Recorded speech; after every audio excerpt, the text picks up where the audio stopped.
علامہ محمد اقبال کا نظریہ مرد مومن ان کی شاعری اور فلسفے کا ایک اہم اور ضروری جز ہے۔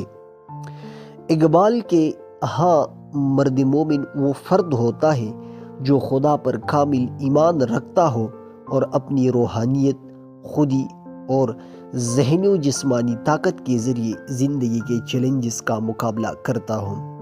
ان کا خیال تھا کہ ایمان انسان کو اندر سے طاقتور بناتا ہے اور وہ اس ایمان کے ذریعے اپنے تقدیر بدلنے کی صلاحیت رکھتا ہے۔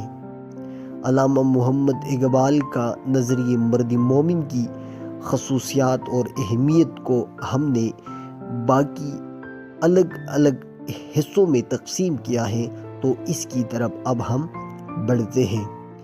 تو مرد مومن کی خصوصیات: خود اعتمادی اور خودی۔ اقبال کا یہ ماننا تھا کہ مرد مومن کو اپنی خودی کا شعور ہونا چاہیے۔ اس کے لیے ضروری ہے کہ وہ اپنی حقیقت کو پہچاننے اور اپنے اندر کی قوتوں کو پیدا کرے تاکہ وہ کسی بھی رکاوٹ کو عبور کر سکے۔ دوسرے نمبر پر ہے ایمان کا جذبہ۔ علامہ محمد اقبال کے نزدیک ایمان ایک ایسی طاقت ہے جو انسان کو ہر طرح کی مشکلات کا مقابلہ کرنے کی ہمت دیتی ہے۔ مرد مومن ہمیشہ اللہ تعالیٰ پر بھروسہ کرتا ہے اور اپنے مقصد کے حصول کے لیے ثابت قدم رہتا ہے۔ نمبر 3، جادو جہد اور عمل۔ مرد مومن کے لیے علامہ محمد اقبال نے ہمیشہ محنت اور جادوجہد پر زور دیا ہے۔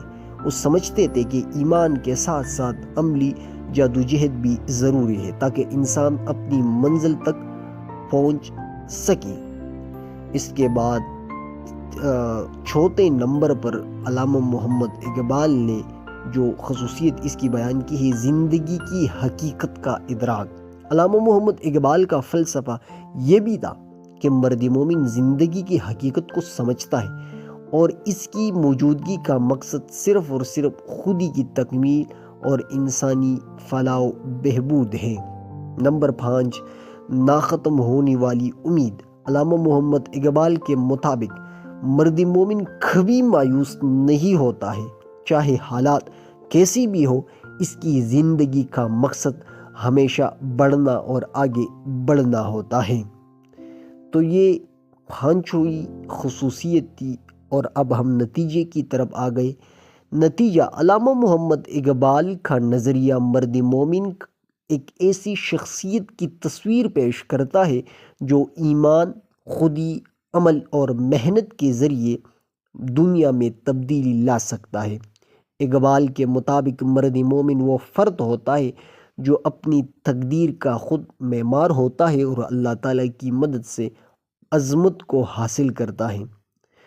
تو یہ ہم نے اس کا نتیجہ نکالا ہے۔